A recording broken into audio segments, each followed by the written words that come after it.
오늘 본문은 초대교회 성도들의 겉으로 드러난 외적인 업적이 아니라 그들의 진가를 알 수 있는 일상의 삶의 모습을 보여주고 있습니다. 초대교회 성도들은 복음 안에서 구체적인 삶이 변화되었지요. 그렇다면 그들은 구체적으로 어떤 삶의 어떤 부분들이 변화가 되었을까요? 우리 함께 따라해 보겠습니다. 소유에 대한 태도가 변화되었습니다. 소유에 대한 태도가 변화되었습니다. 32절 우리 함께 읽겠습니다. 32절 믿는 무리가 한 마음과 한 뜻이 되어 모든 물건을 서로 통용하고 자기 재물을 조금이라도 자기 것이라 하는 이가 하나도 없더라. 아멘. 자기 소유를 자기 것이라고 말하는 사람이 없었다라고 말을 합니다. 자기 소유물에 대한 인식이 변화되었어요. 어떤 면에서 보면 오늘 말씀은 성도들의 이 소유권의 변화가 회심한 증거라고까지 말하는 듯합니다. 이런 초대교회의 모습이 얼마나 아름답고 또 닮고 싶었는지 2000년의 그 교회의 역사를 보면 많은 시도들이 있었습니다. 많은 공동체들이 세워지기도 하고 수도원 운동이 일어나기도 합니다. 초기 공산주의자들은 이러한 성경의 내용을 차용해서 이 공산주의를 합리화하기도 했습니다. 하지만 동기와 방법면에 있어서 이거는 근본적으로 다른 것이죠. 이렇듯이 이상적인 초대교회의 이 유무상통하는 삶을 본받고자 하는 노력은 교회의 역사 속에서 계속 이어져 왔습니다. 왜 그랬을까요? 이런 모습이야말로 이 땅에서 천국을 맛보는 진정한 공동체다라고 믿었기 때문입니다. 여기서 우리는 먼저 좀 이런 믿음을 함께 가지고 시작했으면 좋겠습니다. 이러한 공동체가 근본적으로 가능하다라는 믿음 말입니다.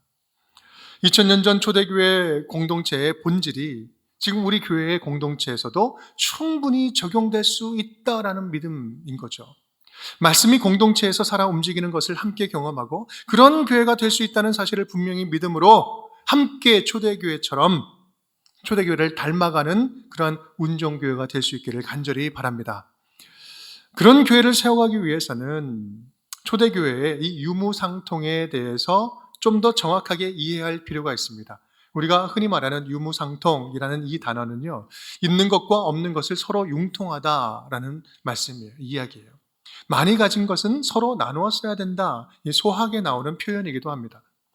그런데 여기서 우리가 오해하지 말아야 할 것은요, 함께 공유했다, 통용했다라고 해서 무작정 타인의 소유를, 물건을 내 마음대로 무분별하게 쓰고 나누는 것이 아니었다라는 말씀이에요. 초대교회 유무상통은 전면적이고 일괄적이고 항속적이지 않았습니다. 이게 무슨 말씀이냐면 그들은 예수를 믿고 나서 변화를 되었는데 변화되자마자 갑자기 자기들의 소유를 모두를 다 팔아내지 않았다는 거예요. 여전히 개인적인 소유가 인정되었고 소유가 존재했고 또 여전히 빈부도 존재를 했습니다. 또한 일괄적인 나눔이 아니었어요. 나는 이만큼 나눴으니 너도 그만큼 꼭 해야 돼. 이런 강요가 존재하지 않았습니다. 그들은 성령의 감동에 따라서 자발적으로 나누었죠. 필요를 채웠어요. 또한 그들이 나누는 것은 어떤 기계적으로 나눈 것이 아니라 없는 사람들의 필요에 따라서 나누어집니다. 많이 필요한 자에게는 많이 갈 수 있었고요. 덜 필요한 자는 덜 갈 수 있었어요. 서로 받은 은혜의 분량대로 자발적이고 또 자연스럽게 함께 나누면서 사용한 거예요. 이것이 초대교회의 통용, 공유였습니다. 그들에게 중요한 것은요, 내가 재산이 많이 있고 저 사람이 재산이 없고 이것이 중요한 것이 아니라 재산의 많고 적음도 형평성도 조직적인 할당도 일괄적인 분배와 또 공평하게 나누는 것, 이러한 문제가 전혀 아니었습니다. 단 한 가지가 중요했는데 그것은 바로 소유권이 누구에게 있느냐. 우리가 가지고 있는 소유권이 온전히 하나님께 이전이 되었는가라는 문제였습니다. 내가 가진 것은 내 것이 아닙니다. 주님 것입니다. 나는 주님의 소유를 맡은 관리인이고 선한 청지기입니다. 이 사도행전의 저자인 누가는요, 이 소유권의 문제를 성도의 구원과 연결시키고 있습니다. 아니, 자기가 가지고 있는 그것에 대한 태도를 어떻게 구원에까지 연결시키는 건 너무 심각한 거 아닌가? 심한 거 아닌가? 라고 생각할 수 있겠지만 아니요, 그렇지 않습니다. 소유권의 문제는 곧 구원의 문제입니다. 왜 그럴까요? 하나님 없는 사람들의 가장 대표적인 특징이 있다면 그것은 자기중심성이에요. 그 자기 중심적인 삶을 사는 가장 대표적인 삶의 방식이 있다면 그것이 바로 소유한다는 거예요. 소유에 있기 때문에 그렇습니다. 많이 가질수록, 좋은 것을 가질수록, 다른 사람들보다 더 풍부하게 가질수록 더 나는 안전하고 더 편리하고 더 자유롭다라고 생각을 합니다. 그래서 계속해서 쌓아 올리는 거죠. 쌓은 그것으로 하나님을 대신하려고 하는 거예요. 거기에서 안정감을 찾는 거잖아요. 그래서 예수님은 재물과 하나님을 겸하여 섬길 수 없다라고 말씀을 하셨습니다. 바로 이러한 이유가 소유권의 이전이 바로 우리의 고백이, 구원의 고백이 될 수 있다라는 말씀입니다. 여러분, 이 말을 좀 오해하지 않았으면 좋겠습니다. 우리 안에 있는 모든 소유욕은 이거는 완전히 악하고 나쁜 것이니 이를 거부하고 죄악시하고 그런 소유욕이 들 때마다 우리는 완전히 그것을 거세해버려야 된다, 이 말을 드리는 것이 아닙니다. 예수 그리스도의 핏값으로 구원받은 자녀들이여, 구원받은 우리 자체가 하나님의 소유라는 사실을 먼저 인정하면서 살아가자. 나는 하나님의 것입니다라고 인정하면서 살자. 우리가 주님의 것이라고 믿는다면 내가 가진 모든 것도 주님의 것 아니겠습니까? 주님이 믿고 맡긴 것, 나에게 맡긴 것 아니겠습니까? 그래서 우리가 할 일이 있다면요, 주님께서 믿고 맡기신 이것을 우리는 잘 관리하고 이 땅을 사는 동안 정말 제대로 써야 할 곳에 잘 쓰는 것, 이것이 우리의 역할인 것입니다. 예수님의 달란트 비유가 그것을 말씀하시는 거잖아요. 주님이 맡기신 것을 땅에 잘 묵혀두는 것이 아니라 그냥 원금 그대로 갖다 바치는 것, 이것이 중요한 것이 아니라 적극적으로 주님께서 맡기신 것을 주의 기쁨을 위해서 열심히 사용하는 거죠. 여러분, 그들이 열심히 일해서 만약에 남기지 못했다면 우리 주님이 뭐라고 했겠습니까? 혼냈겠어요? 아니, 오히려 안 쓰고 묵혀두는 것을 오히려 혼낸다고 말씀을 하시죠. 그래서 우리 교회의 3대 재정 원칙 가운데 이제 건강성이라는 게 있는데, 이 건강성이 의미하는 것은 많은 재물을, 또 많은 헌금을 모으고 부자가 되는 것이 중요한 것이 아니라, 건강한 것이 아니라 많건 적건 없건 이거는 주님이 쓰라고 하신 그 일에 정확하게 더 제대로 잘 쓰는 것, 이것이 교회가 건강한 거다라고 우리는 믿고 가고 있습니다. 마태복음 6장 20절 말씀이죠. 우리 함께 읽어볼까요? 오직 너희를 위하여 보물을 하늘에 쌓아두라. 거기는 좀이나 등록이 해하지 못하며 도둑이 구멍을 뚫지도 못하고 도둑질도 못하느니라. 아멘. 우리의 보물을 어디다가요? 하늘에 쌓아두라. 내게 주신 모든 것을 하나님의 소유로 여기고 하나님의 기쁨을 위해서 내 것을 내 것이라고 여기지 않고 기쁨으로 주님께 드릴 줄 아는 것, 이것이 소유권이 하나님께 이전된 성도들이 사는 방식이다 입니다. 초대교회 성도들의 유무상통은요, 누가 시켜서 한 게 아닙니다. 이 복음 안에서 이 땅에서 천국을 경험하니까 자연스럽게 그렇게 살게 된 거예요. 그것을 막 드러내지도 않았습니다. 자랑하지도 않았어요. 하지만 그들과 함께 살고 있었던 그 사람들이 변화되기 시작합니다. 치유되기 시작하고 채워지기 시작합니다. 삶이 회복되기 시작해요. 절망으로 가득한 세상에 소망의 씨앗이 되는 천국 대한 공동체가 되어 주었던 것입니다. 그런데 여러분, 이런 천국을 보여주는 공동체가 2000년 전 그때만 가능한 일일까요? 사랑하는 여러분, 오늘 말씀을 통해서 저와 여러분에게 거룩한 소유권 이전이 다시 일어날 수 있기를 간절히 바랍니다. 우리 교회가 맡겨주신 것들을, 하나님께서 우리 교회에게 맡겨주신 것들을 주 안에서 잘 쓰는 교회가 되었으면 좋겠어요. 그래서 하나님께서 저와 여러분의 소유와 물질과 시간과 열정과 생명, 이 모든 것을 마음껏 하나님이 들여다 쓰시고 써서 빈자리는 주님께서 더 넘치게 부어주시고 채워주시는, 그렇게 하나님의 소유된 백성들이 다 될 수 있기를 주님의 이름으로 축복합니다. 그렇다면 두 번째로, 그들이 자기의 모든 소유를 드릴 수 있었던 그 변화, 삶의 변화의 근본적인 뿌리에는 어떤 신앙이 있었을까? 두 번째 함께 따라하겠습니다. 부활의 복음으로 변화되었습니다. 부활의 복음으로 변화되었습니다. 33절 우리 함께 읽겠습니다. 사도들이 큰 권능으로 주 예수의 부활을 증언하니 우리가 큰 은혜를 받아. 아멘. 이 문장에서 가장 주목할 단어는 부활을 증언하다라는 거예요. 증언하다. 이 증거하다, 헬라어 마르티리온이라는 단어의 시제는 지금 미완료 시제예요. 아직 끝나지 않은 거죠. 쉽게 말하면 이겁니다. 이 복음은 한 번 전하고 한 번 듣고 한 번 확 깨달아가지고 확 바뀌었다, 이 말씀을 하는 게 아니에요. 계속 멈추지 않고 귀가 따갑게 이야기하고 귀가 따갑게 들었다라는 말씀, 계속 반복적으로 이 복음의 말씀을 들었다. 그들을 사로잡은 이 복음의 핵심은 뭡니까? 바로 예수 그리스도의 부활의 복음이에요. 다시 살아나는 복음이에요. 이 땅에 매몰된 복음이 아니라 영원한 생명을 취하는 복음이에요. 이 부활의 복음은 죽어도 다시 살고 살아도 영원히 죽지 아니하는 영원한 생명을 얻는 부활입니다. 복음입니다. 이 영원한 생명은 예수 그리스도를 삶의 주인으로 모신 자들만 얻을 수 있는 것이요, 예수와 함께라면 이 세상 살아가는 동안에 죽음까지도 두려워하지 않을 수 있는 진정한 자유를 획득하는 복음인 것입니다. 그러니 그들에게 이 땅에 썩어질 것은, 이제 그들에게 이 땅에 썩어질 것은 더 이상 소망이 될 수 없었어요. 삶의 목표가 될 수 없었습니다. 이 땅에 썩어질 것에 투자하는 인생이 아니라 영원한 생명을 얻게 하는 그 일에 투자하는 인생이라면 내가 가지고 있는 것을 마음껏 아끼지 않고 다 드리겠습니다 라는 그 마음들이 하나둘 모여들기 시작한 거예요. 그래서 오늘 본문 말씀은 이렇게 이야기하고 있죠. 32절, 믿는 무리가 한 마음과 한 뜻이 되어 모든 물건을 서로 통용하고 자기 재물을 조금이라도 자기 것이라 하는 이가 하나도 없더라. 모든 믿는 무리가 한 마음 한 뜻이 되었다.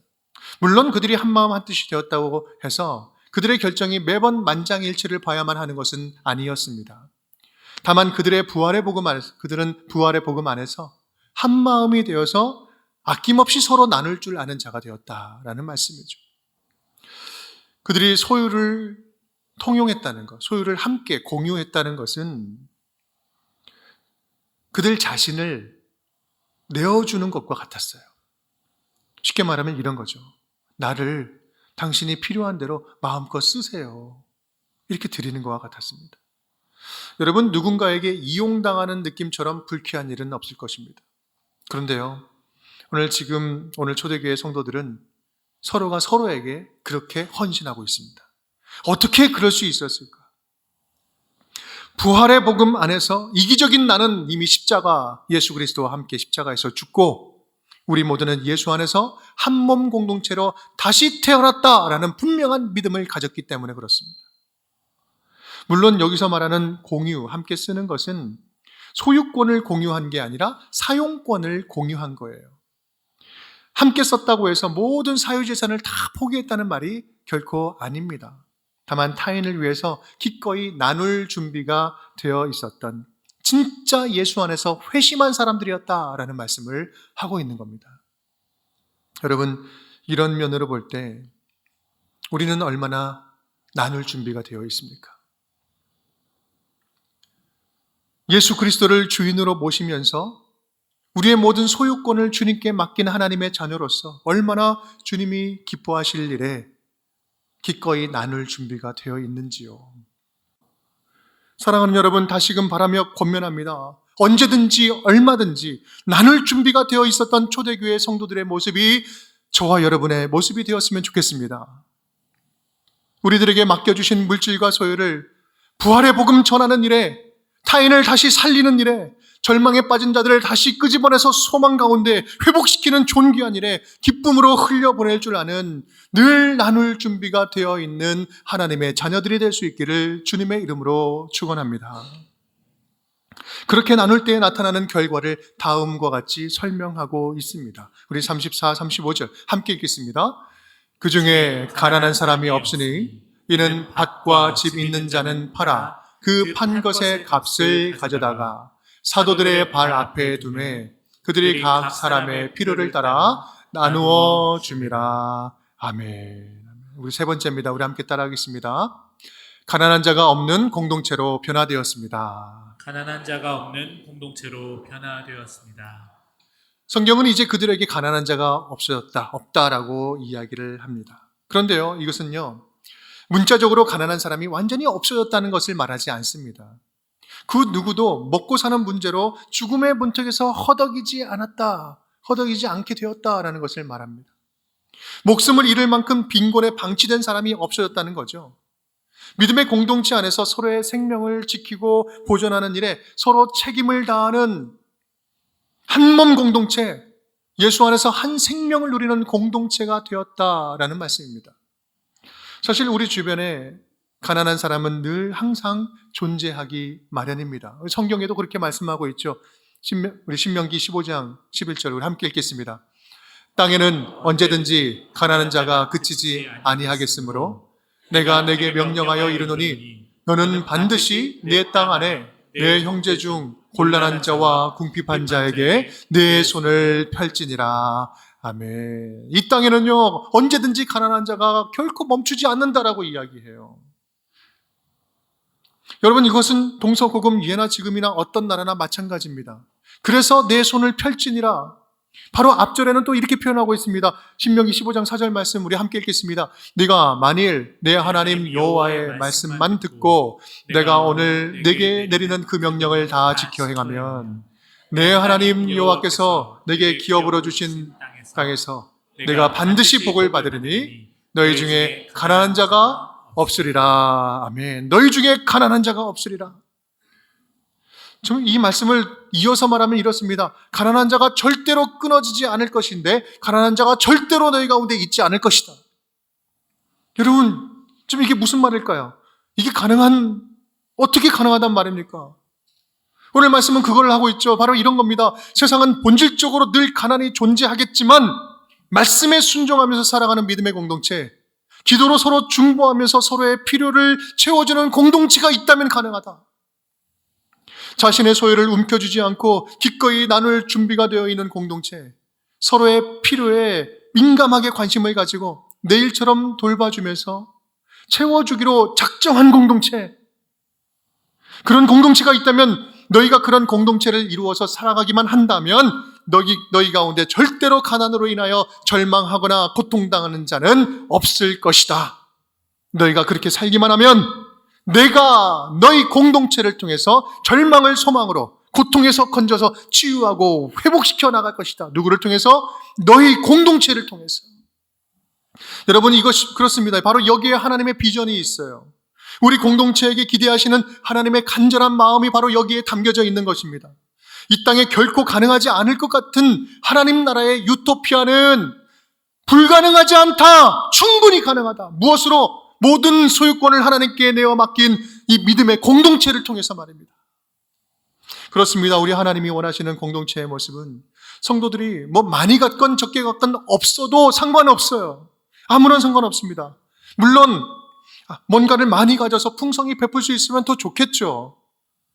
하지만 아무것도 가진 게 없을지라도 서로가 곁에 있어주는 것만으로도 전혀 가난을 느끼지 않을 수 있는 그런 공동체, 너무 살기 힘들어서 삶을 포기하는 사람이 없을 만큼 서로가 서로를 꼼꼼하게 돌보면서 챙겨줄 줄 아는 공동체, 자신이 가진 것이 얼마든지 주님이 감동하실 일에 쓸 준비가 되어 있는 그러한 사람들의 공동체, 바로 이런 공동체가 우리 하나님이 지금 우리를 바라보시면서 기대하시는 모습 아니겠습니까? 초대교회 성도들은 이제 새로운 영적 질서를 깨닫고 그 질서에 순응하기 시작합니다. 우리 35절 우리 함께 읽어보겠습니다. 사도들의 발 앞에 두매 그들이 각 사람의 필요를 따라 나누어 줌이라. 아멘. 사도들의 발 앞에 드립니다. 그들의 섬김과 나눔은 결코 단순히 그냥 개인적인 섬김이 아니었어요. 교회 공동체의 질서 안에서 질서에 자신의 소유를 믿고 맡긴 것입니다. 당시 그리스 로마 사회에서는 누군가에게 은혜를 베풀거나 도움을 주는 자에게는 사회적으로 보상을 해주고 영예를 주고 특권과 신분을 보장해주는 그런 문화가 있었습니다. 그런데 초대교회 성도들은요, 그들을 대표하고 있는 공동체의 사도들에게 맡깁니다. 개인적인 의를 드러내는 것을 스스로 원천적으로 차단하고 있습니다. 이건 매우 의미 있는 장면입니다. 이것은 교회에서 일어나고 있는 모든 섬김과 나눔, 예배와 교육, 친교와 선교, 할 것 없이 모든 선한 것들은요, 이 영적인 질서 안에서 이루어져야 한다는 것을 말씀하고 있는 것입니다. 한번 보십시오. 성경 어디에도 영적인 질서를 무시한 선한 일은 없습니다. 초대교회 섬김은 철저하게 교회의 질서 속에서 일어난 겸손한 섬김이었어요. 여러분, 우리 교회 성도님들이 지난 5년 동안 우물을 참 많이 팠습니다. 제가 우물 파자라고 말한 적이 한 번도 없는데 그렇게 우물을 참 많이 파셨어요. 아프리카 그리고 동남아 라오스에 16개를 팠어요. 하나마다 되게 비싸거든요. 그 하나가 생기면 마을이 살아요. 수많은 생명들, 아이들이 소망을 보게 됩니다. 그래서 너무나 기쁜 소식들을 들려요. 정말 마을이 살았습니다. 생명이 살았습니다. 여러분, 물론 이러한 우물은요, 개인이 직접 어딘가에 도와서 팔 수도 있습니다. 그런데요, 우리 운정교회, 우리가 우리 교회 공동체 안에서 함께 도전받고 함께 뜻을 모으고 함께 공동체가 함께 집중하면서 서로 소통하면서 또 질서 있게 우리 계속해서 사역을 지속해 나가니까요. 여러분, 공산국가인 라오스 오지에 복음이 들어갈 틈새가 열렸어요. 여러분, 우리 운정교회가 라오스 농지역에 그 지역에만 11개를 받습니다. 그 11개를 집중적으로 우리가 함께 공동체가 파니까요. 라오스가 공산국가인데 다 모든 것이 차단됐는데 오지는 들어가지 못하거든요. 근데 공식적으로 월드비전과 함께 우리 교회가 들어갈 수 있도록 허락해 줬어요. 할렐루야. 그래서 제가 다음 주에 설교 마치고 6일간 다녀오게 되었습니다. 여러분, 잘 다녀올 수 있도록 기도해 주십시오. 사랑과 기도의 씨앗을 마음껏 뿌리고 돌아오겠습니다. 보고하겠습니다. 여러분, 그렇습니다. 사랑하는 여러분, 겸손하게 섬기고 질서 있게 나누는 공동체가 하나님께는 이 땅의 소망입니다. 그런 공동체를 주님께서는 찾고 계시고 기다리고 계십니다. 우리 운정교회 성도들이 그러한 성도가 되었으면 좋겠습니다. 자신은 감춰지고 주님의 일하심만 드러내는 공동체를 주님은 지금도 기다리고 계십니다. 우리 운정교회가 그런 한 교회가 되었으면 좋겠습니다. 저와 여러분, 우리 모두가 각 개인의 헌신과 섬김이 드러나지 않고 공동체가 한 몸이 되어서 섬기는 것을 진정으로 기뻐할 줄 아는 그런 멋진 성도들이 되었으면 좋겠습니다. 누구도 가진 소유를 자랑하지 않고 오히려 함께 공유할 수 있음에 행복해할 줄 아는 그러한 성숙한 교회, 성숙한 성도들이 되었으면 좋겠습니다. 차고 넘치는 것도 없지만 부족한 것도 없어서 오늘을 살아갈 일용할 양식 주심에 감사할 줄 알고 서로가 서로의 체온을 느낄 수 있는 그런 살아있는 한가족 공동체가 되기를 간절히 바랍니다. 그렇게 복음 안에서 더욱 아름답게 자라고 변화되어가는 우리 운정의 모든 가족 식구들이 될 수 있기를 주님의 이름으로 축복합니다.